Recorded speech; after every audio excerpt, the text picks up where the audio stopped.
තෙරුවන් සරණයි අයිබෝවන්. ත්‍රිපිටක පන්තිය. අද අපි කතා කරන්නේ 13 වෙනි සූත්‍ර දේශනා සාකච්ඡාව.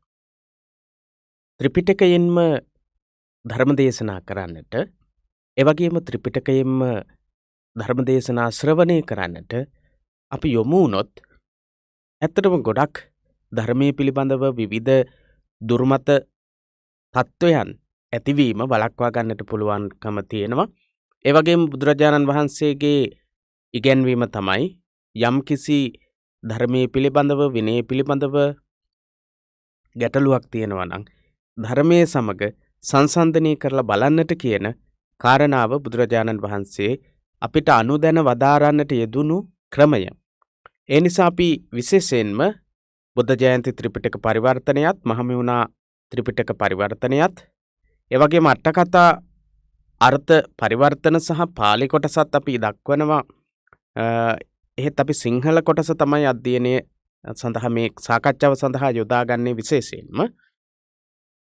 ඉතින් මේ කියන කොටස් සම්බන්ධ කරගෙන අපි මේ සූත්‍ර සාකච්ඡාවන් සිදු කරන්නේ. අද සාකච්ඡා කරන්නේ උජ්ජාන සංඤී කියන සූත්‍ර දේශනාව. මේ සූත්‍ර දේශනාව තුළ අන්තර්ගත වෙන්නේ මොකක්ද? මොනවද මේ සූත්‍ර දේශනාවේ දහම් කාරණාවන් විදිහට, එවැගේම දහම් පණිවිඩයක් විදිහට මොකක්ද මේ සූත්‍ර දේශනාවේදී ලබා දෙන්නේ කියන එක පාලි කොටස් සමගම අපි අධ්‍යයනය කරමු. මේ පැත්තෙන් ඔබට බලා ගන්නට පුළුවන් මහමෙවුනා ත්‍රිපිටක පරිවර්තනය, ත්‍රිපිටක පරිවර්තන කොටස්. එවැගේම මේ පැත්තෙන් ඔබට බලා ගන්නට පුළුවන් බුද්ධ ජයන්ති ත්‍රිපිටක පරිවර්තන කොටස්. මේ දෙක ඇසුරෙන් තමයි විශේෂයෙන්ම අද දවසේදී අපි මේ සාකච්ඡාව සිදු කරන්නට බලාපොරොත්තු වෙන්නේ, අදහස් කරන්නේ. මීට පෙර අපි සූත්‍ර දේශනාවන් සාකච්ඡා කරලා තියෙනවා. ඒ වගේ මේ අදාළ කරන බොහෝ උපදෙස්, බොහෝ කරුණු කාරණාවන් අපි සාකච්ඡා කරලා තියෙනවා. ඉතින් හැම සූත්‍ර දේශනාවක වගේ මෙන්න මේ කොටස, ඒවං මේ සුතන් කියන කොටස අපි දැක්කා. අපිට ඉදිරියේදීත් සාකච්ඡා කරන සූත්‍ර දේශනාවලදී මේ කොටස හමු වෙනවා. මා විසින් කියන එක තමයි මේ කියලා කියන්නේ. සුතන් කියලා කියන්නේ අසන ලදී. එතකොට ඒවන් කියලා කියන්නේ මෙසේ. මෙසේ මා විසින් අසන ලදී. මා විසින් මෙසේ අසන ලදී. මා විසින් අසන ලද්දේ මෙසේය. ඒ විදිහේ අදහස් ගන්නට පුළුවන්. ඊළඟට ඒකන් සමයන් භගවා සාවත්‍යයන් විහෙරති ජේතවනේ අනාථපිණ්ඩිකස්ස ආරාමේ කියන කොටස. ඒකන් සමයන් භගවා සාවත්‍යයන් විහෙරති ජේතවනේ අනාථපිණ්ඩිකස්ස ආරාමේ කියන කොටස මේ විදිහට දෙපැත්තේම බලා ගන්නට පුළුවන්කම තියෙනවා. ඒ කොටස පාලි කොටස ඒ විදිහටම අපිට දකින්නට පුළුවන්. ඊළඟට අනාථපිණ්ඩිකස්ස ආරාමේ එක් කලක භාග්‍යවතුන් වහන්සේ සැවැත් නුවර සමීපයෙහි ජේතවන නම් වූ අනේපිඩි සිටුහුගේ අරම්හි වැඩවසන සේක. එහෙම තමයි බුද්ධ ජයන්ති පරිවර්තනය තුළ අර්ථ දක්වලා තියෙන්නේ. එක් සමයෙහි අපගේ භාග්‍යවතුන් වහන්සේ සැවැත් නුවර අනේපිඩි සිටුතුමා විසින් කරවන ලද ජේතවනේ නම් වූ ආරාමයෙහි වැඩවසන සේක කියලා තමයි තියෙන්නේ. මහමෙවුනා ත්‍රිපිටක පරිවර්තනය තුළ තියෙන හිමයි.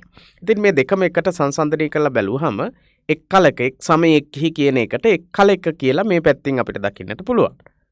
එක් කලක ඊළඟට එක් සමයෙහි ඒ විදිහට තියෙනවා. අපගේ භාග්‍යවතුන් වහන්සේ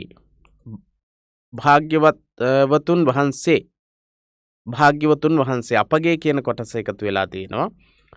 එතකොට ඒකන් සමයන් භගවා සාවත්‍යයන් විහෙරති ජේතවනේ අනාථපිණ්ඩිකස්ස ආරාමේ. අපගේ කියන එකේ සාමාන්‍ය වචනාර්ථ වශයෙන් ගත්තොත් අපගේ කියන වචනයක් මේ ඇතුළත් වෙන්නේ නැහැ මේ පාලි කොටසේ. භාග්‍යවතුන්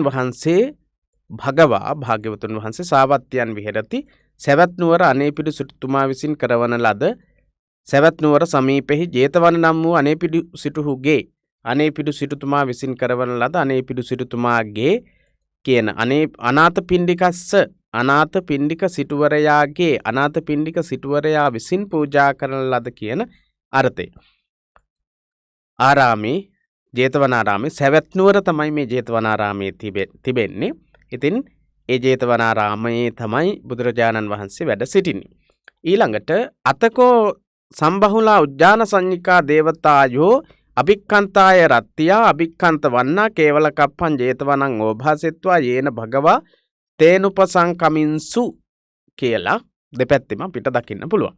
එදා රැය ගෙවී යන කල්හි එකල්හි මනා චව්වරණ ඇති බොහෝ වූ උජ්ජාන සංඤික දේවතාවෝ රෑ පෙරයම ඉක්ම ගිය කල්හි මෙතන තියෙනවා පෙරයම ඉක්ම ගිය කල්හි කියලා මෙතන තියෙනවා එදා රැය ගෙවී යන කල්හි කියලා තමයි මෙතන දක්වන්නේ. එතකොට පෙරයම ඉක්මිලා මධ්‍යම රාත්‍රිය උදා වෙනවත් එක්ක තමයි දේවතාවරුන්ගේ දෙවිවරුන්ගේ අභික්ඛන්තාය රත්ත්‍යා කියන එකෙන් විශේෂයෙන්ම බුද්ධ ජයන්ති ත්‍රිපිටකය තුල අර්ථවත් කරලා තියෙන අර්ථ ගන්නවන්නේ. ඉතින් ඒ වගේම තමයි මනා චව්වරණ ඇති කියන කොටස ඊළඟට සම්බහුලා උජ්ජාන සංඤිකා දේවතායෝ කියන කොටස කල්හි උජ්ජාන සංඤික නම් බොහෝ දේවතාවෝ මෙතන මේ පැත්තෙන් අපිට දකින්නට පුළුවන් උජ්ජාන සංඤික දේවතාවෝ රැ බොහෝ වූ උජ්ජාන සංඤික දේවතාවෝ කියලා තියෙනවා. දෙව්රම්ම බබුලුවා ඊළඟට ජේතවනයේම ඒකාලෝක කොට කියලා මේ පැත්තේ දකින්න පුළුවන්. ඉතින් ඒ කොටසේ අර්ථය ඒ විදිහට අපිට ගන්නට පුළුවන්. විශේෂයෙන්ම අභික්ඛන්තාය රත්ත්‍යා රාත්‍රියේ ඉක්ම යන කල්හි රාත්‍රියේහි පෙරයම් කාලයේ ඉක්ම යන කල්හි මධ්‍යම රාත්‍රිය එළඹෙනවත් සමග කියන අදහස. ඊළඟට උපසංකමිත්වා වේහාසං අට්ඨහන්සු වේහාසං ටිතාකෝ ඒකා දේවතා භගවතෝ සන්තිකේ ඉමං ගාතං අභාසි. මේ ඊළඟට තියෙන කොටස උපසංකමිත්වා වේහාසං අට්ඨහන්සු පැමිණ අහසෙහි සිටගත්තාහුය. තේන උපසංකමින්සු බුදුරජාණන් වහන්සේ වැඩ හිටපු තැන ආකාශයේ තමයි හිටියේ. උපසංකමිත්වා වේහාසං අට්ඨහන්සු එළඹ අහසෙහි සිටියහ. අහසෙහි සිටි එක් දේවතාවෙක් භාග්‍යවතුන් වහන්සේ සමීපෙහි මේ ගාථාව පැවසුවේය. වේහාසං ටිතාකෝ ඒකා දේවතා භගවතෝ සන්තිකේ ඉමං ගාතං අභාසි. අහසෙහි සිටි එක් දෙවියෙක් භාග්‍යවතුන් වහන්සේ සමීපෙහි මේ ගාථාව කීය පැවසුවේය. එහෙම අර්ථය ගන්න පුළුවන්. ඒකා දේවතා එක් දේවතාවෙක් ගාතං ගාතාවක් ඉමං ගාතං මේ ගාතාව අභාසි කීවේය පැවසුවේය. මොකක්ද ඉදිරිපත් කරන ගාථාවේ දේවතාවා අඤ්ඤතා සන්ත මත්තානං අඤ්ඤතා යෝ පවේදයේ නිකච්ච කිත වස්සේව බුත්තං තෙයේන තස්සතං. මේ ගාථාවේ තේරුම බලන්න කලින් දැන් අපි යමු අට්ඨකතාව කොටසට. අට්ඨකතාව කොටසට යන්නේ ඇයි? මේ අට්ඨකතාව කොටසේ මේ උජ්ජාන සංඤී කියන දේවතා විශේෂය සම්බන්ධයෙන් මේ දෙවිවරු ඇයි මේ උජ්ජාන සංඤී කියන නමින් හඳුන්වන්නේ සහ මේ සූත්‍ර දේශනාව උජ්ජාන සංඤී කියන නමින් නම් කරලා තියෙන්නේ මොකක් නිසාද කියන එක අපිට තේරුම් ගන්නට පුළුවන්. පස්වැන්නේහි මේ වර්ගයට අදාළ මේ පස්වෙනි සූත්‍ර දේශනාව තමයි මේ සූත්‍ර දේශනාව. මේකේ පාලි කොටස සහිතවත් අපිට ඇප් එකට එකතු කරන්නත් පුළුවන්. අපි මේ විදිහට සිංහල අර්ථ සහිත කොටස වැඩිදුර අවබෝධ කර ගැනීම සඳහා පාවිච්චි කරගමු. තවදුරටත් ඔබට මේ ගැන ගැඹුරින් හදාරන්නට අවශ්‍ය නම් පාලි කොටස් සහිතව අට්ඨකථා කොටසත් ඉගෙන ගන්නට ඕන නම් ඒත් ඒ අට්ඨකථා කොටසත් අපිට හදාරන්නට පුළුවන් කම තියෙනවා. උජ්ජාන සංඤිකා උජ්ජාන සංඤී දේව ලෝකයයි විශේෂ වූවක් නම් නැත. උජ්ජාන සංඤී කියලා දිව්‍ය ලෝකයක් නැහැ. මේ දේවතාවෝ තථාගතයන් වහන්සේගේ ප්‍රත්‍ය සතර පරිභෝගය අලලා නින්දා කරමින් පැමිණියහ.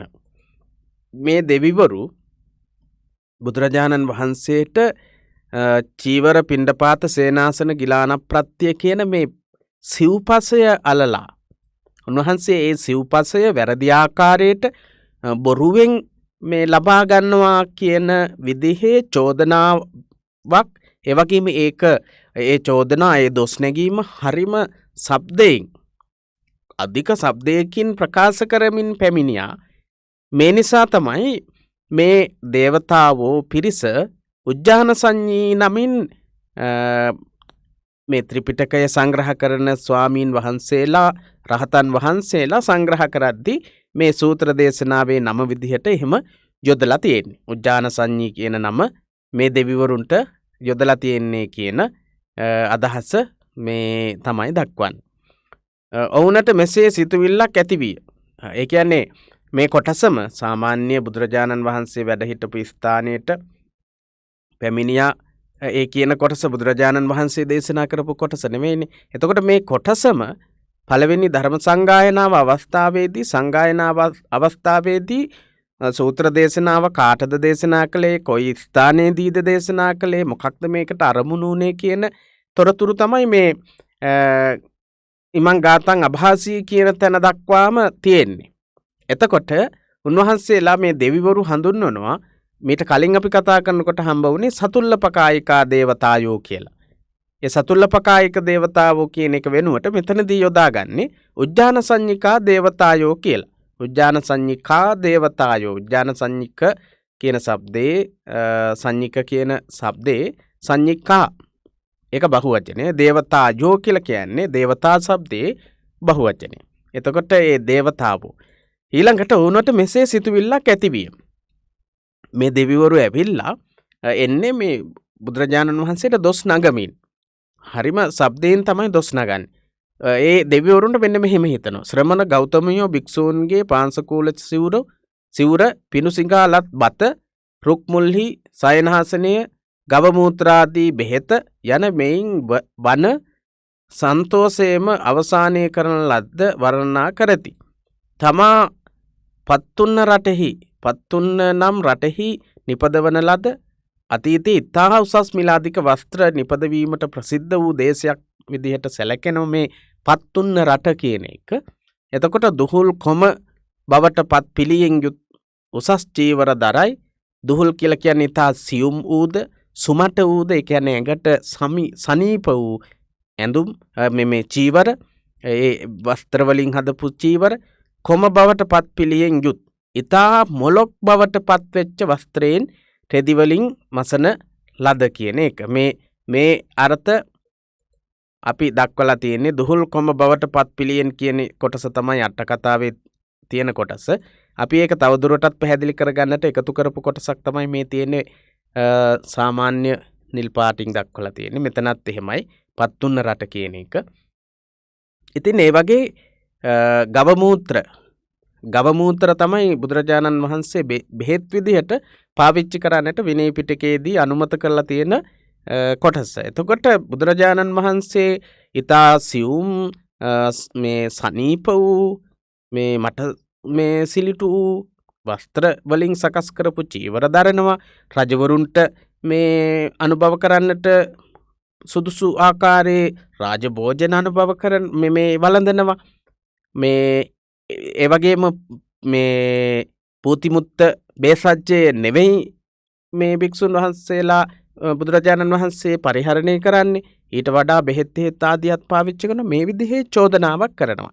රජවරුන්ට සුදුසු උතුම් බොජුන් වළඳයි. දෙවි විමන් බඳු ගඳකිලියෙහි උසස් යහනෙහි සයනය කරයි. ගිතෙල් වෙඬරු ආදී ඖෂධ පාවිච්චි කරයි. දහවල් කාලයේ මහජනයාට ධර්මයේ දේශනා කරයි. මොහුගේ වචන එක පැත්තක ක්‍රියා තව පැත්තකයි අවඥා කරමින් පැමිණියහ. එහෙයින් ඔවුනට ධර්ම සංග්‍රාහක තෙරුන් වහන්සේලා විසින් උජ්ජාන සංඤිකා යන නම තබන ලදී කියලා ඔන්න දක්වනවා. එතකොට උත්සාහින් චෝදනා කර ආවේ මොකක්ද?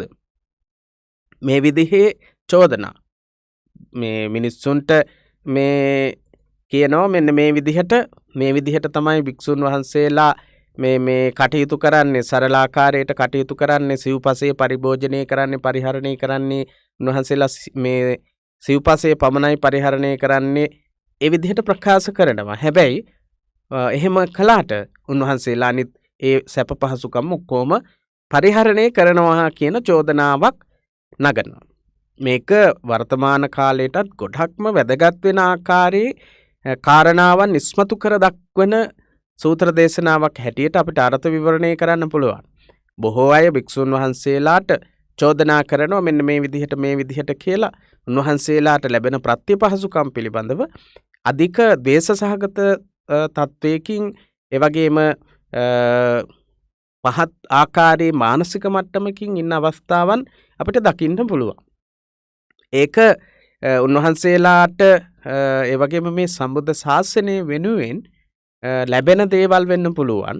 එතකොට ඒකට එහෙමනම් ගිහි භාවයේ ඉඳගෙන උන්වහන්සේලාට දොස් නගනවා. ඒ දොස් නගන එකට වඩා මෙතන එතන තියෙන කාරණාව ධර්මානුකූලව තියෙන తত্ত্বය ඒ වගේම මේ මිනිසුන්ගේ පැහැදීම් මාත්‍රය තුල ඒ අය විසින් ප්‍රතිඋපකාර හැටියට සිද්ධ කරන දේවල් විදිහට තමයි මේ දේවල් සිද්ධ වෙන්නේ කියන එක අවබෝධ නොකර ගැනීම. ඒක ධර්මානුකූලද ඒක විනයානුකූලද ඒක ඒවා හරි හැටි නොදැන චෝදනා කරන අවස්ථාවන් තියෙනවා. ඉතින් මේ විදිහේ චෝදනා කරන දෙවියන් පිරිසක් තමයි මේ උජ්ජාන සංඤිකා කියන දේවතා පිරිස. ඒ නිසා තමයි ඒ දේවතා පිරිස සංග්‍රාහක ධර්ම සංග්‍රාහක භික්ෂුන් වහන්සේලා උජ්ජාන සංඤිකා කියන නමින් හඳුන්වලා තියෙන්නේ කියලා සඳහන් වෙනවා. හරි ඊළඟට මේ එක් දේවතාවෙක් ආකාශයේ ඉඳලා තමයි මේ ප්‍රකාශය කරන්නේ. අඤ්ඤතා සන්ත මත්තානං අඤ්ඤතායෝ පවේදයේ නිකච්ච කිත වස්සේව බුත්තං තේයේන තස්සතං. අඤ්ඤතා සන්තං අනික් ආකාරයක වූ නිකච්චා නිකතියා වංචාවෙන් රැවටීමෙන් ඒක නිකච්චා කියලා කියන්නේ නිකතියා වංචාවෙන් රැවට්වීම කියන අදහස තමයි ඒකේ තියෙන්නේ. අපි ඉස්සෙල්ලාම මේ බුද්ධ ජයන්ති ත්‍රිපිටක පරිවර්තනය සහ මහමෙවුනා ත්‍රිපිටක පරිවර්තන දෙකේ අර්ථ මේ ගලපලා බලමු. පළවෙනියටම අඤ්ඤතා සන්ත මත්තානං අඤ්ඤතායෝ පවේදයේ නිකච්ච කිත වස්සේව බුත්තං තේයේන තස්සතං. මොකක්ද මේ කියන්නේ? යෝ කියන එක යම් පැවිද්දෙක් කියන එක තමයි මෙතන යෝ කියලා කියන්නේ. පැවිදි කියන වචනේ පාවිච්චි කරන්නේ නැහැ. හැබැයි ව්‍යංගාර්ථයෙන් මෙතනදී චෝදනා නගන්නේ භික්ෂුන් වහන්සේලාට.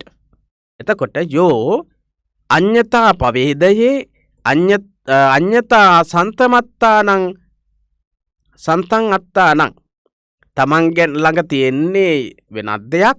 අඤ්ඤතායෝ පවේදේ පවේදේ කියලා කියන්නේ කියන එක. නිකච්ච කිත වස්සේව බුත්තං තේයේන තස්සතං. අපි ඒක මේ විදිහට සරල කරගමු. යෝ අඤ්ඤතා සන්ත මත්තානං යම් පැවිද්දෙක් තමන් වෙත වෙන අයුරකින් ජීවත් වෙමින් යෝ යම් පැවිද්දෙක් කියන එක අඤ්ඤතා අනික් වූ සන්තං අත්තානං සිටින්නේ වෙනත් විදිහකට පෙනී සිටිමින් තමන් වෙනත් විදිහකට පෙනී සිටිමින් තමන් වෙන අයුරකින් ජීවත් වෙමින් කියන අදහස. සන්තං අත්තානං කියන එක මෙතන තියෙනවා අපි වචනේ විග්‍රහ කරලා දක්වලා තියෙනවා. සන්තං අත්තානං කියන එක තමයි සන්ත මත්තානං සන්තං අත්තානං මේ මයන් ඇවිල්ලා මේ එකතු වෙලා තියෙන්නේ මේක සංදි වෙනකොට. සන්තං අත්තානං සන්ත මත්තානං කියලා බිඳුවට හල් මයන්න මේ ආදේශ වෙලා ඒක සන්ත මත්ත කියලා හැදිලා තියෙනවා. සන්තම් අත්ත සන්ත මත්ත කියලා හැදිලා තියෙන්නේ. එතකොට සන්තං කියලා කියන්නේ පවත්නා වූ සිටින්නා වූ කියන එක. එතකොට අත්තානං කියලා කියන්නේ තමන් සිටින්නේ අඤ්ඤතා වෙනත් කෙනෙක් විදිහට පෙන්වන්නේ තමන් වෙනත් කෙනෙක් විදිහට. අඤ්ඤතා පවේදයේ ඊට හාත්පසින්ම වෙනස් අයුරකින් කතාබස් කරයි නම් පවේදේ ඊට හාත්පසින් වෙනස් ආකාරයකට තමයි කතා කරන්නේ. එහෙනම් ඉස්සෙල්ලා කියපු කරුණුත් එක්ක අපිට ගලප ගන්න පුළුවන් මේක. බුදුරජාණන් වහන්සේට වික්ෂුන් වහන්සේලාට චෝදනා නගනවා මේ රජවරුන්ට සුදුසු ආකාරයේ භෝජන පරිහරණය කරනවා, සිවුම් මේ චීවර පරිහරණය කරනවා, උසස් ආකාරයේ චීවර පරිහරණය කරනවා. හැබැයි පාංශකූල චීවර මේ දේවල් තමයි දරන්නේ කියලා තමයි ප්‍රකාශ කරන්නේ. ඒ වුණාට මේ දේවල් හැම එකක්ම උසස් ආකාරයේ මේ ගිලම්පස වර්ග මේ ප්‍රත්‍ය වර්ග සිව්පසය පාවිච්චි කරනවා කියන අදහස මේකින් කියන්න. අඤ්ඤතා පවේදේ ප්‍රකාශ කරන්න වෙන එකක්, තමන් ගාව තියෙන්නේ වෙන එකක්. කිතවස්සේව කිතවස්ස ඉව ලිහිණි වැද්දෙකුගේ ලිහිණි මස් කෑම බඳුය. ලිහිණි වැද්දෙකුගේ ලිහිණි වැද්දෙක් මස් කන විදිහ වගේ. ලිහිණි වැද්දෙකුගේ ලිහිණි මස් කෑම බඳුය කියලා කියනවා. අපි බලමු මෙතන මොකක්ද කියන්නේ කියලා. ලිහිණි වැද්දාගේ ලිහිණි මස් කෑම මෙන් ඔහු විසින් ඒ සිව්පසය වංචායෙන් රවටා හොරකමින් අනුභව කරන ලද්දේය. නිකච්ච කිතවස්සේව බුත්තං තෙය්‍යේන. තෙය්‍ය කියලා කියන්නේ හොරට වංචාවෙන්.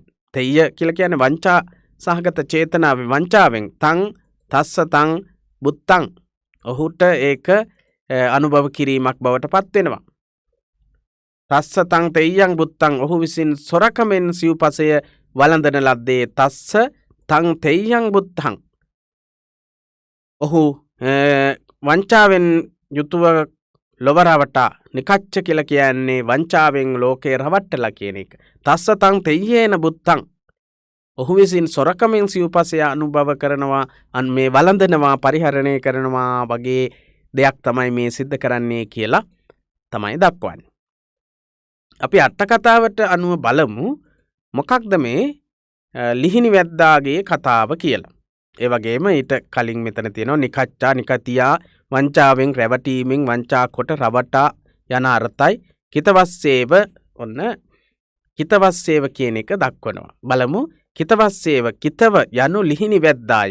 ඔහු ලියගොමුවක් නොවී අතු කොළ ආදියෙන් වසා ගනිමින් ගොමුවක් ලෙස දක්වා ළඟට පැමිණි මොනර වටු ආදී පක්ෂීන් මරා දරුවන් පෝෂණය කරයි. ඔන්න ලිහිණි වැද්දා මොකද කරන්නේ?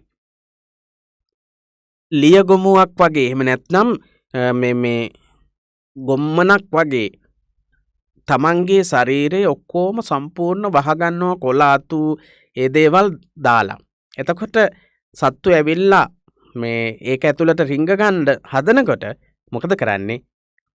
ලිහිණි වැද්දා ඒ සත්තුන්ව විදලා මරලා තමන්ගේ මේ අමුදරුවන් පෝෂණය කරනවා.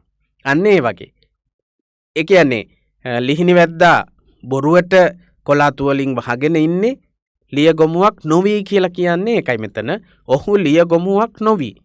ලිහිණි වැද්දා ලියගොමුවක් නෙවෙයි. ඒ වුණාට ලියගොමුවක් වගේ තමයි පෙන්වන්නේ. ඒක හින්දා තමයි සත්තු ඇවිල්ලා මේක අස්සට රිංග ගන්න එන්නේ. ඒ එනකොට තමයි අල්ලගන්නේ. අන්න බුදුහාමුදුරුවෝ ඇතුළු භික්ෂුන් වහන්සේලාත් මේ විදිහට මේ මිනිස්සුන්ට මේ සරල බව ඊළඟට චාම් බව මේ දේවල් ප්‍රකාශ කරලා තමයි ගෙන්න ගන්න. ඒ ගෙන්නගෙන ඒ ඕන දේවල් ඔක්කොම ප්‍රතිපහසුකම් සලසා ගන්නවා. ඊට පස්සේ දානය ගැන දේශනා කරලා ඊළඟට විපාක ගැන දේශනා කරලා මේ විදිහට උන්වහන්සේලා වැරදි ආකාරයට මිනිස්සුන්ගේ ආකල්ප වෙනස් කරලා ඒ ප්‍රතිපහසුකම් ලබා ගන්නවා ඇති කියන අදහසින් තමයි මේ චෝදනාව කරන්නේ. මෙසේ ඒ ලිහිණි වැද්දාගේ මේ රැවටීම් ක්‍රමයෙන් මෙසේ රවටා පක්ෂි මාංශ භෝජනයට ගැනීම මෙන් කුහක තැනැත්තාද පාංශකූලයෙන් තමන් වසාගෙන බිනීමෙහි ඇති සමත් බවින් මුකරිකමින් මහා ජනයා රවටා අනුභව කරමින් හැසිරෙන බුත්තන් තස්ස තෙය්‍යේන තං ඔහුගේ ප්‍රත්‍ය සතර පරිභෝග කිරීම සියල්ල සොර ලෙසින් පරිභෝජනය කරන ලද්දේ නම් වේ යයි දේවතාවා භාග්‍යවතුන් වහන්සේ අලලා පවසති. ඔන්න මං හිතන්නේ පැහැදිලි ඇති. ඒ විදිහට භික්ෂුන් වහන්සේලාත් එවැගේම බුදුරජාණන් වහන්සේත් බොරුවට මිනිස්සුන්ව මුලා කරලා ඒ ප්‍රතිපහසුකම් ලබා ගන්නවා, පරිහරණය කරනවා, භුක්ති විඳිනවා කියන අදහස තමයි මේ දේවතාවා නගන්නේ. මේ චෝදනාව තමයි නගන්නේ. යංහි කෛරා තං ඊළඟට භගවා භාග්‍යවතුන් වහන්සේ ඇත්තටම දෙවිවරු පිරිසක් විසින් බුදුරජාණන් වහන්සේ සමීපයේදී ඉතාමත් ලාමක ආකාරයට පහත් ආකාරයට ක්‍රියා කරපු ආකාරයක් අවස්ථාවක් ගැන තමයි මේ සූත්‍ර දේශනාවේ හරිම ලස්සනට විස්තර කරලා තියෙන්නේ. ඊළඟට අපි බලමු භගවා. බුදුරජාණන් වහන්සේ අවස්ථාවේ ප්‍රකාශ කරනවා යං හි කෛරා තං හි වදේ යං න කෛරා න තං වදේ අකරොන්තං භාසමානානං පටිජානන්ති පණ්ඩිතාති. අපි ඒකේ බුද්ධ ජයන්ති කොටස ගනිමු. යං හි කෛරා තං හි වදේ යං න කෛරා න තං වදේ අකරොන්තං භාසමානානං පටිජානන්ති පණ්ඩිතාති. යමක් කරන්නේ නම් එයම කියන්නේය. යං හි කෛරා තං හි වදේ. යමක් නම් කියන්නේ යමක් නම් කරන්නේ තං හි වදේ. ඒ දෙයම ඒකාන්ත වශයෙන්ම කියනවා. හි කියන එකකින් මෙතන ඒකාන්ත කියන අදහස සත්‍ය වශයෙන්ම කියන අදහස ගන්න පුළුවන්. එතකොට මෙතනත් තියෙනවා හි කියන නිපාතය සත්‍ය වශයෙන්ම කියන අදහස ගන්න පුළුවන්. එතකොට යම් වූ දෙයක් කෛරා කරයිද තං එය වදේ හි ඒකාන්ත වශයෙන්ම සත්‍ය වශයෙන්ම කියන්නේය. කිව යුත්තේ එයමය කියලා තමයි මෙතන තියෙන්නේ. මේ පැත්තේ තියෙන යමක් කරයි නම් තං හි වදේ කිව යුත්තේ එයමය. ඒක තමයි කියන්නට ඕන. ඊළඟට යං න කෛරා න තං වදේ. යමක් යම් දෙයක් න කෛරා යමක් නොකරයි නම් න තං වදේ එය නොකිව යුත්තේය. කරන්නේ නැත්තම් ඒ කරන්නේ නැති දේ කියන්න හොඳ නැහැ. නොකරන දේවල් කියනවා කියන දේවල් මේ කරන්නේ නැහැ වගේ අදහසක් තමයි තියෙන්නේ. එතකොට බුදුරජාණන් වහන්සේ මෙතන පැහැදිලි කරනවා සිව්පසේ පරිභෝජනය කිරීම හා සම්බන්ධව භික්ෂූන් වහන්සේලා බුදුරජාණන් වහන්සේ මේ වගේ බොරුවක් මේ අසත්‍ය වූ දෙයක් ප්‍රකට කරලා ප්‍රදර්ශනය කරලා ලබා ගන්නවා වගේ අදහසක් දේවතාවා ප්‍රකාශ කළාට පස්සේ බුදුරජාණන් වහන්සේ යං න කෛරා යමෙක් නොකරයි නම් නතං වදේ එය නොකිව යුත්තේ. භාසමානානං කියන අය අතරින් අකරොන්තං නොකරන අය ගැන ක්‍රියාවෙන් නොකරන අයව පටිජානන්ති පණ්ඩිතාති පණ්ඩිතා ඉති නුවණැත්තෝ මැනවින් දනිති. පටිජානන්ති පටි කියලා කියන්නේ ජානන්ති පටිජානන්ති හොඳින් දන්නවා කියන එක, කරුණු සහිතව දන්නවා කියන එක. ඒ කියන්නේ වැටහීමෙන්ම ඒ අයව පණ්ඩිතයා තේරුම් අරගෙන ඉන්නවා කියන කාරණාව. හරි. අපි බලමු අර්ථය නැවත වතාවක්. යං හි කෛරා යමක් කරයි නම් තං හි වදේ කිව යුත්තේ. ඒක තමයි කියන්න ඕන. යං න කෛරා යමක් නොකරයි නම් නතං වදේ එය නොකිව යුත්තේය. භාසමානානං කියන අය අතරින් අකරොන්තං නොකරන අය ගැන ක්‍රියාවෙන් නොකරන්නන්ව පටිජානන්ති පණ්ඩිතා පණ්ඩිතා ඉති නුවණැත්තෝ මැනවින් දනිති. නුවණැත්තෝ පණ්ඩිත මේ ඒක හොඳින්ම දන්නවා කියන දේ කරන දේ කියන අය ගැන නුවණැත්තන් දන්නවා කියන කාරණේ තමයි බුදුරජාණන් වහන්සේ ඒ දේවතාවාට ප්‍රකාශ කරන්නේ. අපි බලමු අට කතාව කොටසේ ඒ ගැන මොනවද සඳහන් වෙන්නේ කියලා. පටිජානන්ති පණ්ඩිතා මුහු කාරක කරන්නා හෝ අකාරක නොකරන්නා යයි පණ්ඩිතයෝ දනිති. මෙසේ ඒ දේවතාවෝ තථාගතයන් වහන්සේටත් වැඩියෙන් අපි පණ්ඩිත වෙමු සිතමින් මෙසේ ප්‍රකාශ කළහ. බුදුරජාණන් වහන්සේටත් වඩා අපි පණ්ඩිතයි කියන අදහසින්, එහෙම නැත්නම් අපි ඥානවන්තයි කියන අදහසින් තමයි ඒ විදිහේ ප්‍රකාශයක් මේ දෙවිවරු ප්‍රකාශ කරලා තියෙන්නේ, ප්‍රකාශ කරන්නේ. ඉතින් ඉක්පිති භාග්‍යවතුන් වහන්සේ නහිදන් ආදී පැවසූ සේක. එහි යායන් පටිපදා දල්හා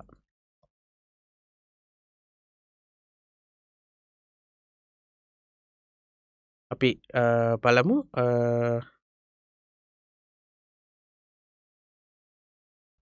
ඒ දේවතාවරු කියපු ප්‍රකාශයට වෙනස් වූ මේ අදහසක් ඇති ගාථාවක් ඒ විදිහට දේශනා කරනවා. ඊට පස්සේ නැවත වතාවක් බුදුරජාණන් වහන්සේ තවදුරටත් දේශනා කරනවා නයිදං භාසිත මත්තේන ඒකාන්ත සවනේනවා අනුක්කමිත වේ සක්කා යායන් පටිපදා දල්හා යාය ධීරා පමුච්චන්ති ජායිනෝ මාර බන්ධනා. ඒ ගාථාවත් බුදුරජාණන් වහන්සේ තමයි ඉදිරිපත් කරන්නේ.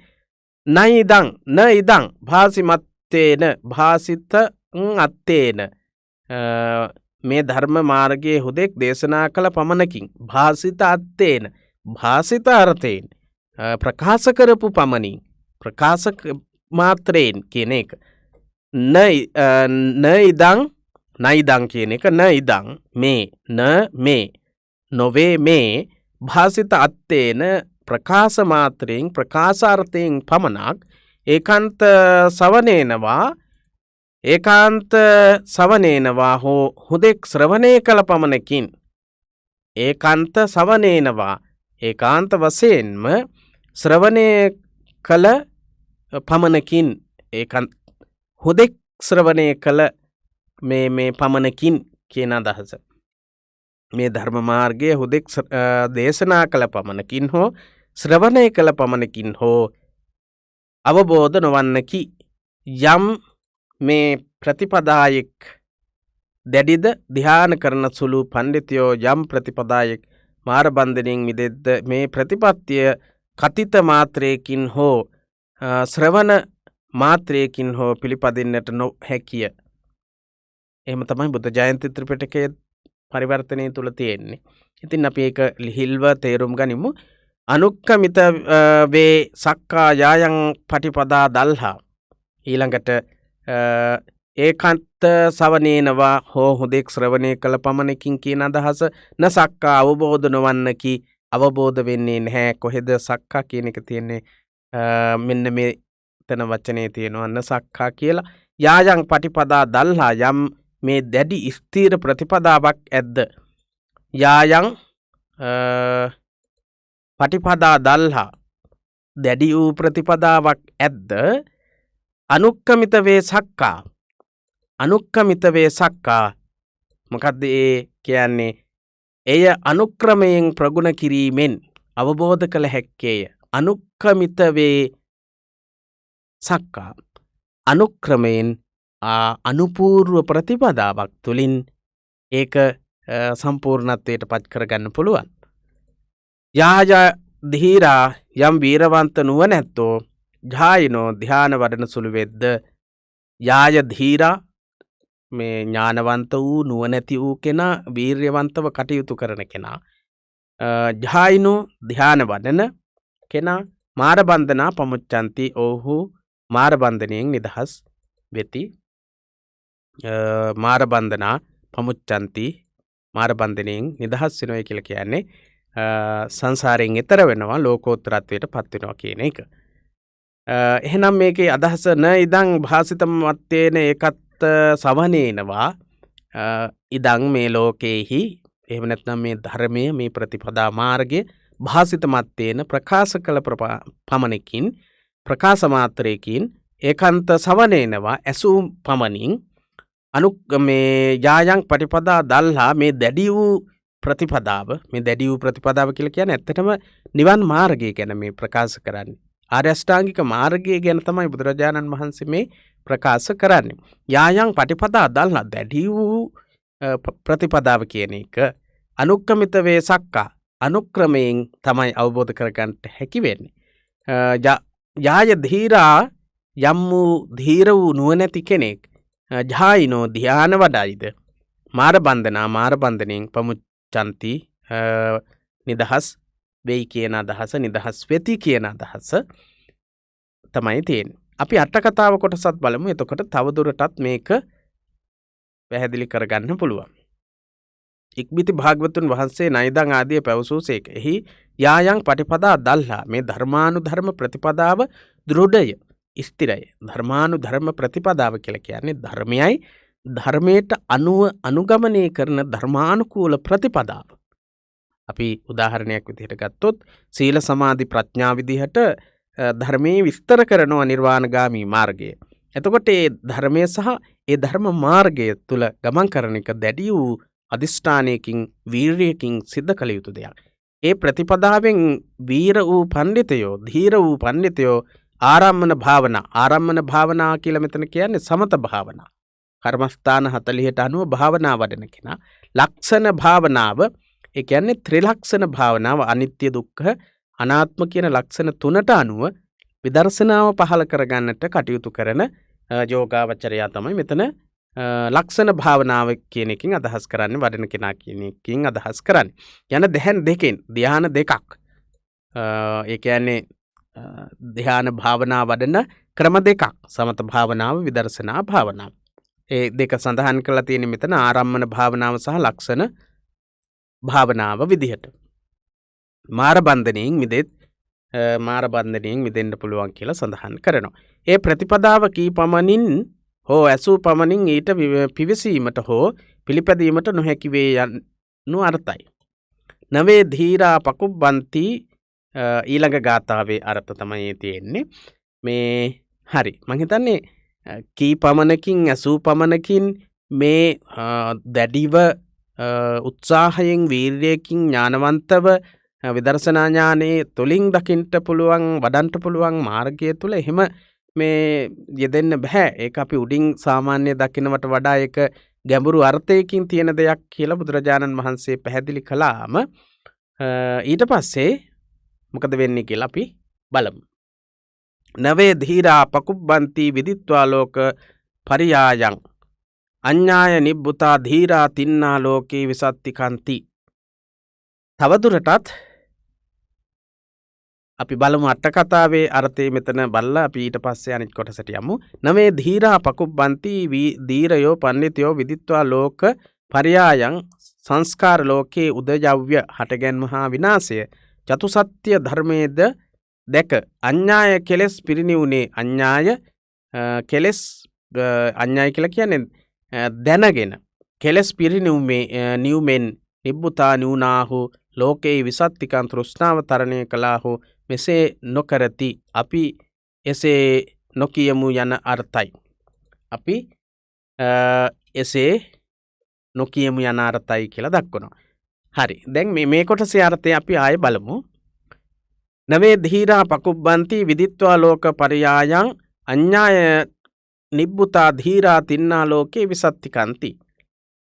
විදිත්වා ලෝක පරියායං ලෝක ස්වභාවය මනාව අවබෝධ කරගෙන ඒ කියන්නේ ත්‍රිලක්ෂණය අවබෝධ කරගෙන ත්‍රිලක්ෂණය අවබෝධ කරගෙන කියන එක තමයි විදිත්වා ලෝක පරියාය ලෝකේ ලෝක පරියාය ලෝක ස්වභාවය ඒක දැනගෙන තින්නා ලෝකේ විසත්තිකන්ති විසත්තිකං ඉති ලෝකේ විසත්තිකා නම් තෘෂ්ණාව තරණය කොට විසත්තික කියලා කියන්නේ මෙතන තෘෂ්ණාව ලෝක පරියාය ලෝක ස්වභාවය දැනගෙන ත්‍රිලක්ෂණයේ දැකලා තින්නා ලෝකේ විසත්තිකං ලෝකේ විසත්තික නම් තෘෂ්ණාව තරණය කරලා තින්නා කියලා කියන්නේ තරණය කරලා අඤ්ඤාය නිබ්බුතා ධීරා මනාව දැන පිරිනිවී ගිය වීරවන්ත නුවණැත්තෝ සිටිද්ද අඤ්ඤාය දැනගෙන හොඳින් දැනගෙන කියන එක තමයි අඤ්ඤාය කියලා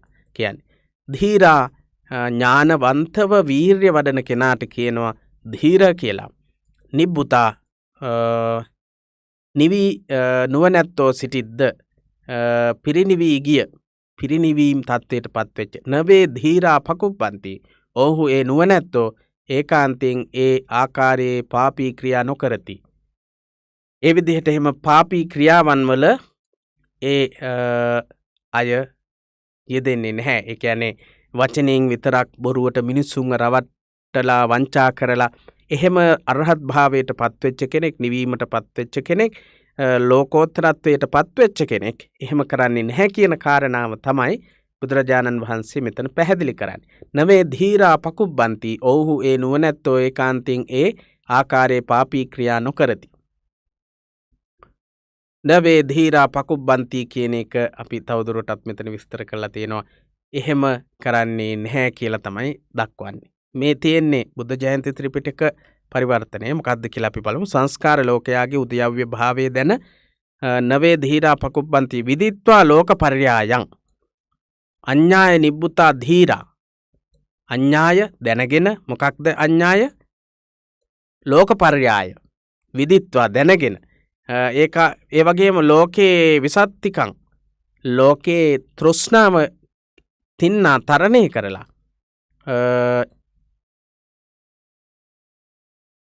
නිබ්බුතා නිවුනා වූ ධීරා ඥානවන්තව වීර්ය වඩන කෙනා නවේ ධීරා ඒ ධීරයෝ ඒ නුවණැත්තෝ ඒ ඥානවන්තයෝ න පකුබ්බන්ති ඒ විදිහේ දේවල් සිද්ධ කරන්නේ නැහැ. ඒ දේවල් ඒ වගේ මේ තත්ත්වයට ඒ වගේ පාපී ක්‍රියාවන් වලින් කටයුතු කරන්නේ නැහැ. තමන්ගේ ජීවිතය පවත්වා ගන්නේ නැහැ කියලා තමයි බුදුරජාණන් වහන්සේ වැඩිදුරටත් පැහැදිලි කරන්නේ.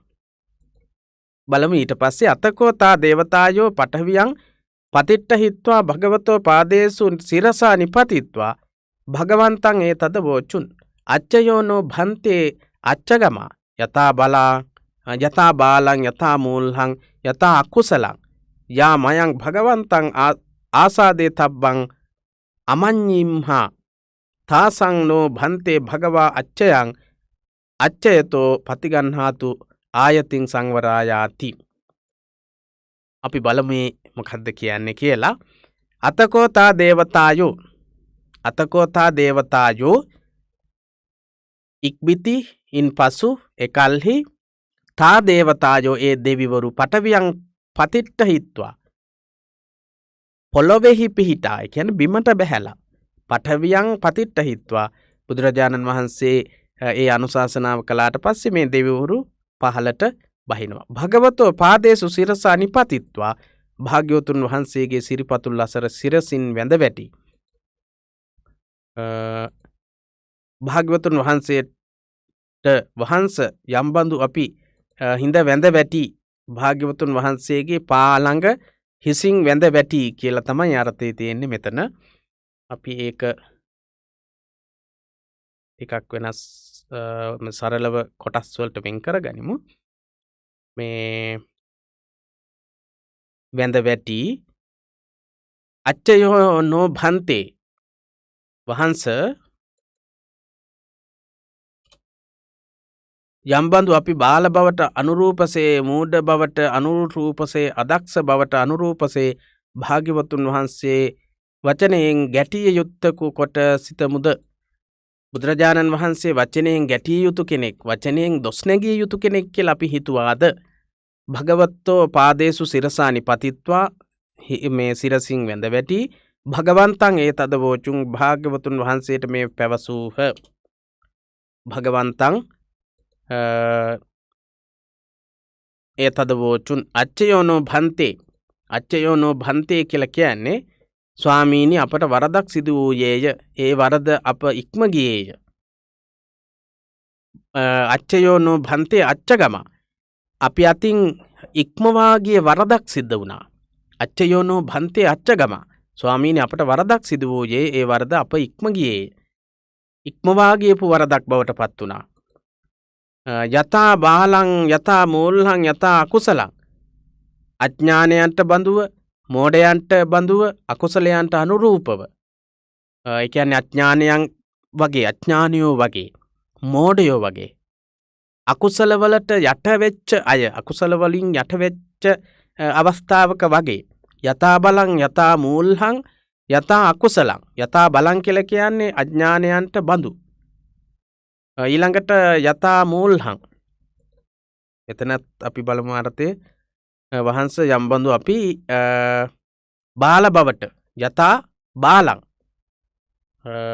අඥානයන් බවට යතා මූල්හං මෝඩයන් බවට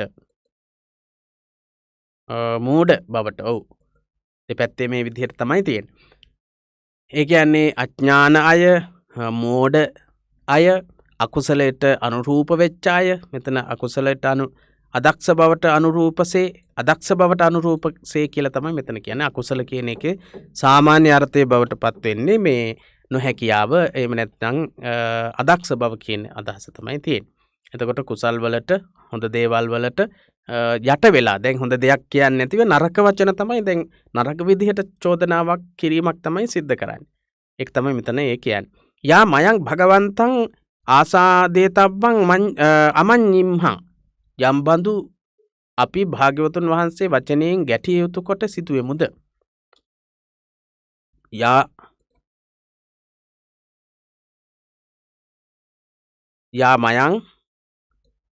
මයං භගවන්තං ආසාදේතබ්බං අමඤ්ඤිම්හා භාග්‍යවතුන් වහන්සේ වචනයෙන් ගැටිය යුත්තක් කොට සිතමුද? අමඤ්ඤිම අපි හිතුවා බුදුරජාණන් වහන්සේව වචනයෙන් මේ බුදුහාමුදුරුවොත් එක්ක ගැටෙන්න ඕන කියන එහෙම හිතුවා. තාසන්නෝ භන්තේ භගවා අච්චේතෝ පතිගන්හාතු ආයතින් සංවරායාති. තාසන්නෝ භන්තේ භගවා අච්චේතෝ පතිගන්හාතු. ස්වාමීනි අපගේ වරද වශයෙන් අච්චේතෝ පතිගන්හාතු. බුදුහාමුදුරුවනේ වැරද්දක් විදිහට පිළිගන්න කියලා ඉල්ලීමක් කරනවා. තාසන්නෝ භන්තේ භගවා අච්චේතෝ පතිගන්හාතු. ස්වාමීනි ඒක වරදක් විදිහට පිළිගන්න. ආයතින් සංවරායාති සංවරාය ඉති. ආයති සංවරං ඉති. ඉදිරියට සංවර වනු පිණිස ඉදිරියට සංවර වීම පිණිස මේක අපි අතින් සිද්ධ වෙච්ච වරදක් ලෙස පිළිගන්න කියලා බුදුරජාණන් වහන්සේට මේ දෙවිවරු ප්‍රකාශ කරනවා. ඉතින් අපි බලමු ඊට පස්සේ මොකද වෙන්නේ කියලා. අතකෝ භගවා සිතං පාත්වා කාසි. බුදුරජාණන් වහන්සේ එකල්හි භාග්‍යවතුන් වහන්සේ සිනා පහල කළසේක. එකල්හි භාග්‍යවතුන් වහන්සේ සිනහ පහල කළසේක. මද සිනහවක් පහල කළා බුදුරජාණන් වහන්සේ. අපි බලමු අට කතාවේ තියෙන කොටසත්. පටවියං පතිට්ඨ හිත්වා අප විසින් අයුතු දෙයක් කරන ලදී. අකාරක වූම දෙයක් අපි කාරක වාදයෙන් යුතුව හැසිරුණෙමුයි ලැජ්ජාවන්නාහු මහා බ්‍රහ්මන් කෙරෙහි මෙන් භාග්‍යවතුන් වහන්සේ කෙරෙහි ගෞරව උපදවා ලංවීමට නොහැකි ගිනි කඳක් කොට බලන්නාහු අහසින් බැස බිම හිඳ යන අර්ථයි. අච්චයෝ ඊළඟට අච්චයෝ අපරාධය නෝ අච්චගම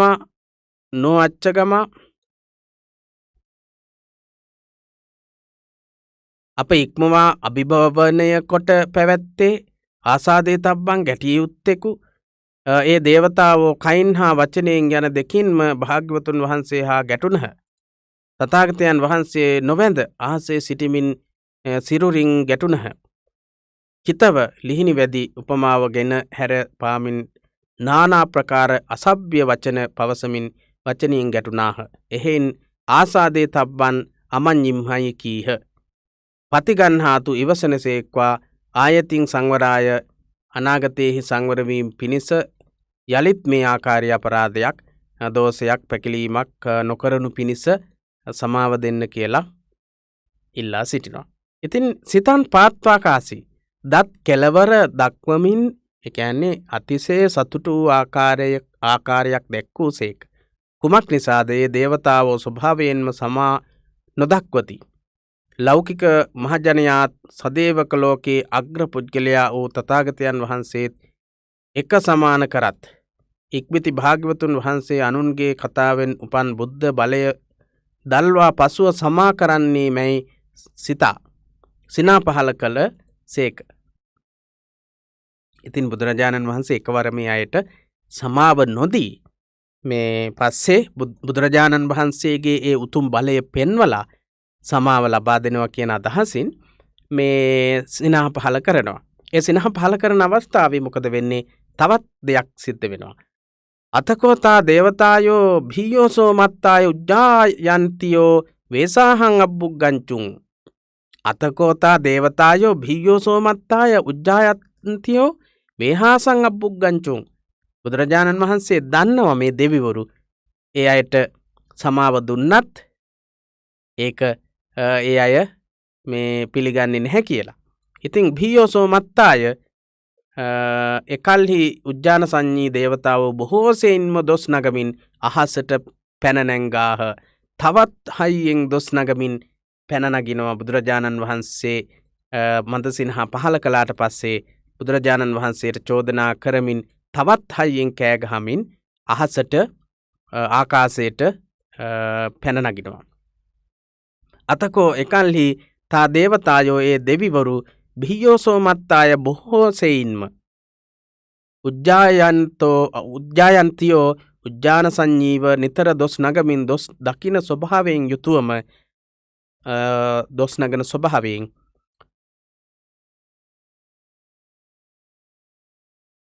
වේහාසං අහසට අබ්බුග්ගංචුං පැන නැංගාහ. ඒකා දේවතා භගවතෝ සන්තිකේ ඉමං ගාතං අභාසී බුදුරජාණන් වහන්සේ සමීපයේදී මේ ගාථාව ප්‍රකාශ කරනවා එක් දේවතාවෙක්. උන්වහන් මේ නැවතවතාවක් ආකාශයට මේ පැන නගිනවා, අහසට යනවා. අහසට ගිහිල්ලා නැවතවතාවක් බුදුරජාණන් වහන්සේට එක් දේවතාවෙක් ඒකා දේවතා භගවතෝ සම්තිකීමං ගාතං අභාසී ගාථාවක් ප්‍රකාශ කරනවා. අච්චයන් දේශයන්තිනං යෝචේන පටිගන්හති කෝපන්තරෝ දෝසගරු සවේරං පටිමුච්චති. බුදුරජාණන් වහන්සේ වෛරය හදවතේ අභ්‍යන්තරය තුල තියාගෙන තමයි මේ hina උනේ සමාව දුන්නේ නැත්තේ කියන අදහසක් මේ දෙවිවරුන්ට ඇති වුණා. ඒ නිසා මොකද කියන්නේ අච්චයන් දේශයන්තිනං යෝචේන පටිගන්හති කෝපන්තරෝ දෝසගරු සවේරං පටිමුච්චති. යෝචේ යමෙක් ඉඳින් අච්චයන් දේශයන්තිනං යෝ මෙතන තියෙනවා යෝචේ කියන වචනේ යම් කිසි කෙනෙක් යමෙක් ඉඳින් අච්චයන් දේශයන්තිනං යම් වරදක් දෙසන්න උන්ගේ වරදක් ගැන තමන් ප්‍රකාශ කරන කෙනා. අච්චයන් දේශයන්තිනං වැරද්දක් තමන්ගෙන් වැරද්දක් වුණා කියලා ප්‍රකාශ කරන කෙනා. ඒ අයගේ වැරද්ද ප්‍රකාශ කරන කට්ටියගේ අයගේ න පටිගන්හන්ති නොපිළිගනී නම් අච්චයන් න පටිගන්හන්ති ඒ වැරද්ද පිළිගන්නේ නැත්තං ඒ අය අතින් මගේ අතින් වැරද්දක් වුණා කියලා මම ප්‍රකාශ කළාම ඒ වැරද්ද මේ වැරද්දක් වුණා කියලා පිළිගත්ත එක පිළිගන්නේ නැත්තං කෝපන්තරෝ කෝප අන්තරෝ ඔහු තුල ඇතුළත කෝපය ඇත්තේය. කෝපන්තරෝ අභ්‍යන්තරයේ කෝපේ තියෙන දෝෂගරු ද්වේෂය ගුරු කොට වසන්නේය. සවේරං පටිමුච්චති ඔහු වෛර බඳින්නෙකි, වෛරයෙන් වෙලෙන්නෙකි, වෛරයෙන් යුක්තව කටයුතු කරන කෙනෙක් කියලා ප්‍රකාශ කරනවා. ඒ කියන්නේ මේ දෙවිවරු හිතුවා බුදුරජාණන් වහන්සේ මේ අයට සමාව දුන්නේ නැහැ. මේ අයට සමාව දුන්නේ නැත්තේ බුදුරජාණන් වහන්සේට දොස් නගමින් උන්වහන්සේගේ හිත රිදවන්නට කටයුතු කරපු නිසා කියන අදහසක් තමයි, හැඟීමක් තමයි ඇති වුනේ. ඒ නිසා තමයි බුදුරජාණන් වහන්සේ මේ මදසිනහ පහල කළේ සමාව දෙන්නේ නැතිව කියලා ඒ දෙවිවරු කල්පනා කළා. එහෙම කල්පනා කරලා තමයි ඒ ගාථාව ප්‍රකාශ කරන්නේ. මේ කියන දේවලුත් එක්ක නැවත වතාවක් ඔබට මේ වීඩියෝ පාඩම බලන්නේ නැතත් සූත්‍රය බලන්න පුළුවන්. එතකොට හරිම පැහැදිලිව එකකට එකක් මේ කරුණු සම්බන්ධ කරගෙන ධර්මාර්ථ විග්‍රහ කරන්න, විවරණය කරන්න පුළුවන්. ඊළඟට අපි බලමු භගවා භාග්‍යවතුන් වහන්සේ නැවත වතාවක් ගාථා ධර්මයක් දේශනා කරනවා. අච්චයෝ චේන විජ්ජේත නෝ චිදාපගතංසියා වේරානිච සම්මෙයුං තේනීධ කුසලෝසියා. මොකක්ද බුදුරජාණන් වහන්සේ ප්‍රකාශ කරන්නේ? අච්චයෝ චේන විජ්ජේත අච්චනෝ විජ්ජේත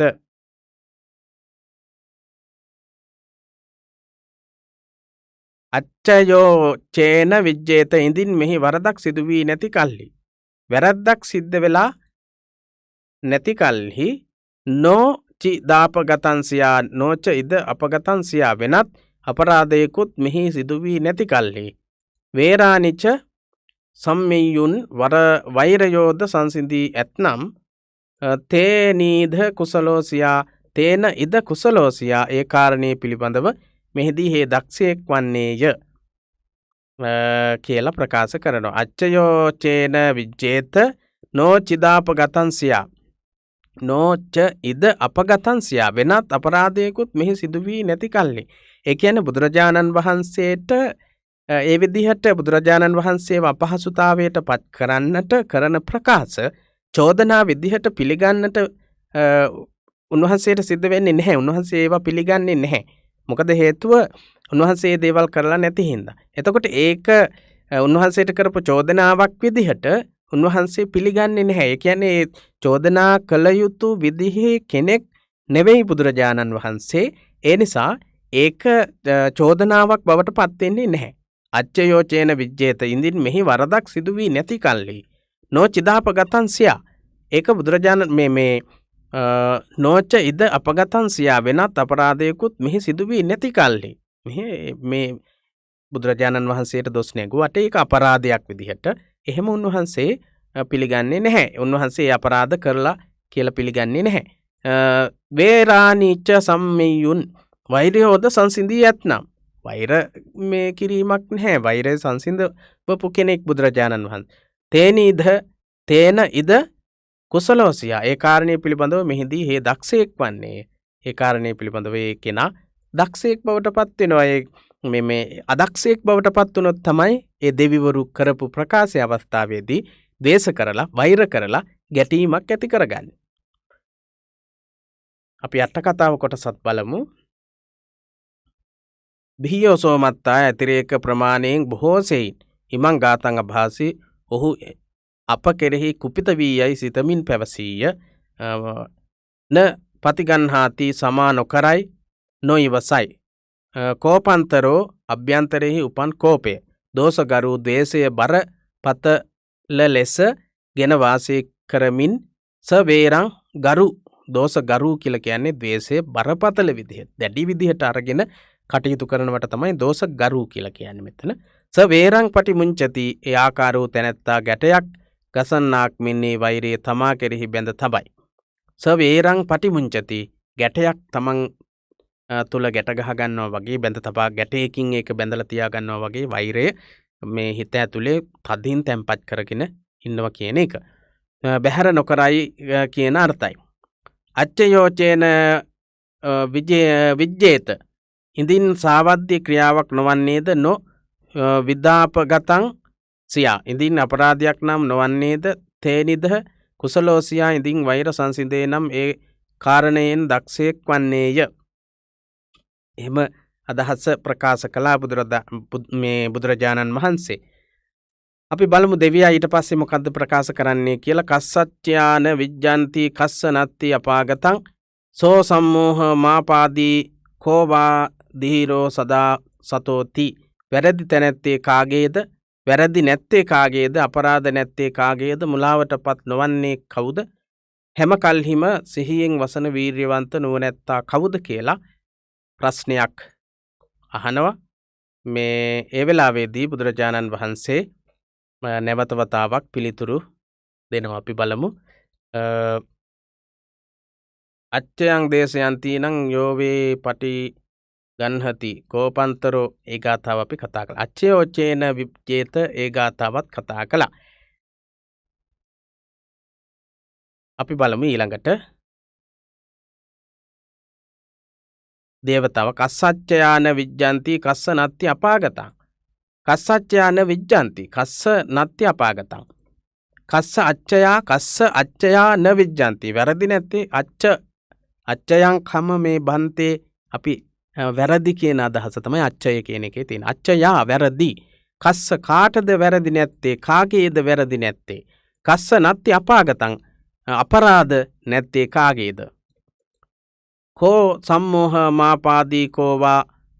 මුලාවට පත් නොවන්නේ කවුද? කෝ න සම්මෝහ මාපාදී. කවරෙක් නම් කවුද මේ මුලාවට පත් වෙන්නේ නැත්තේ? ධීරෝ සදා සතෝති සතෝ ඉති.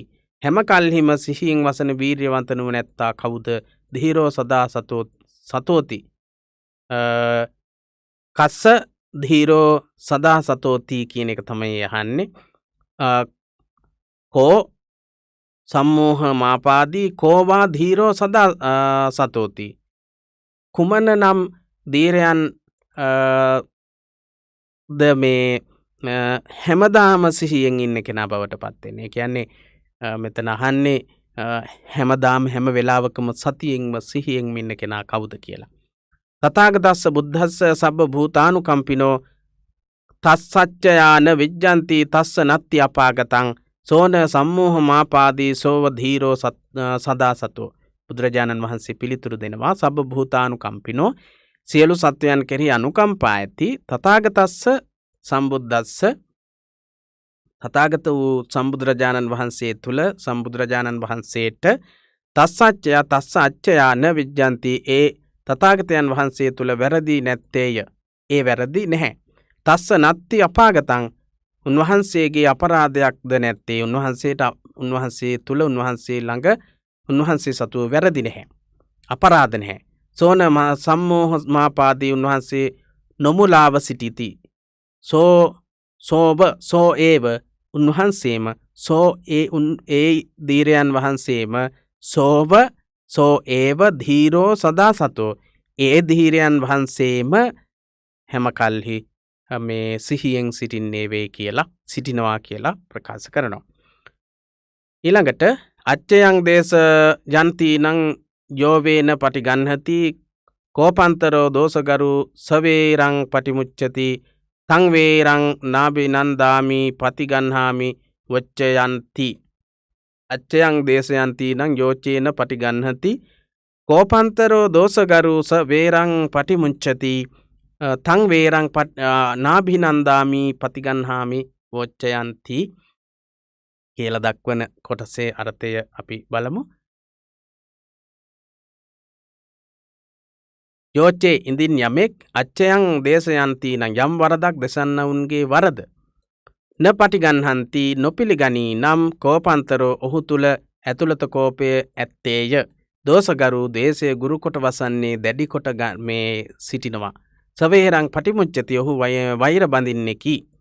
තං වේරං නාබිනන්දාමි මම ඒ වෛරය නොපිළිගන්නෙමි. පතිගන්හාමි වච්චයන්ති වෝ අච්චයන් ඉති තොපගේ වරද පිළිගනිමි. තොපගේ වරද පිළිගන්නවා. හැබැයි මංගාව වෛරයක් තියෙනවා කියලා ඔබ කරන ප්‍රකාශය මම පිළිගන්නේ නැහැ. තොප මේ ඔබ අතින් වරදක් වුණා කියන එකට මම ඒ කියන්නේ සමාව දෙනවා කියන එක තමයි මේ කියන්නේ. තං වේරං නාබිනන්දාමි මම ඒ වෛරේ නොපිළිගන්නෙක්මි. පතිගන්හාමි වෝච්චයන්ති බෝ ඔබගේ අච්චයන් වරද්ද පිළිගන්නවා. තොපගේ වරද පිළිගනිමි කියලා බුදුරජාණන් වහන්සේ දේශනා කරන ඔබට ඒ දෙවිවරු අතින් වැරද්දක් වුණා කියලා දෙවිවරු ප්‍රකාශ කරනවා. ඒකට සමාව දෙන්න කියලා ඉල්ලා සිටිනවා. ඉතින් ඒකට බුදුරජාණන් වහන්සේ සමාව දුන්නේ නැහැ. ද්වේෂයෙන් සිටින නිසා තමයි ඒකට සමාව දුන්නේ නැත්තේ කියන අදහසක් තමයි දෙවිවරුන්ට ඇති වෙන්නේ. ඉතින් එහෙත් බුදුරජාණන් වහන්සේ මම මේ වෛරය දුරු කරපු කෙනෙක්. මේ ඔබගේ වැරදි වලට මම සමාව ලබා දෙනවා කියලා අවසානයේදී ප්‍රකාශ කරනවා. ඉතින් ගොඩක් දුරට විස්තර කරලා සාකච්ඡා කරන්නට පුළුවන් අර්ථයක් සහිත සූත්‍ර දේශනාවක් තමයි මේ සූත්‍ර දේශනාව. ඉතින් ඒ සූත්‍ර දේශනාවේ සාරය සාමාන්‍ය කෙටියෙන්ම අපි මේ කතා කළේ සාකච්ඡා කළේ. මම හිතන්නේ ඒ කොටස ඔබට පැහැදිලි ඇති. අට කතාව කොටසෙත් මේ විදිහට ඒ කොටසම තමයි පැහැදිලි කරලා මේ තියෙන්නේ. ඉතින් ඒ විදිහට අපි ඊළඟට 14 වෙනි සාකච්ඡාවත් පවත්වන්නට බලාපොරොත්තු වෙනවා. තවත් සූත්‍ර දේශනාවක් ඇසුරෙන් අපේ පිරිවෙන දහම් පාසල නාලිකාව ඔස්සේ මේ සාකච්ඡාවන් පවත්වන්නේ නිවැරදිව ධර්මය අවබෝධ කරගන්නට වටහා ගන්නට ඒ වගේම නිවැරදි වැටහීමෙන් යුක්තව ධර්මයේ දේශනා කරන්නට ධර්මය කියා දෙන්නට අපිට මේ හැදෑරීම ගොඩක් ප්‍රයෝජනවත් වෙනවා කියලා අපි විශ්වාස කරනවා. එහෙමනම් ඊළඟ සාකච්ඡාවෙන් අපි හමු වෙමු. ඔබට තෙරුවන් සරණ ප්‍රාර්ථනා කරනවා.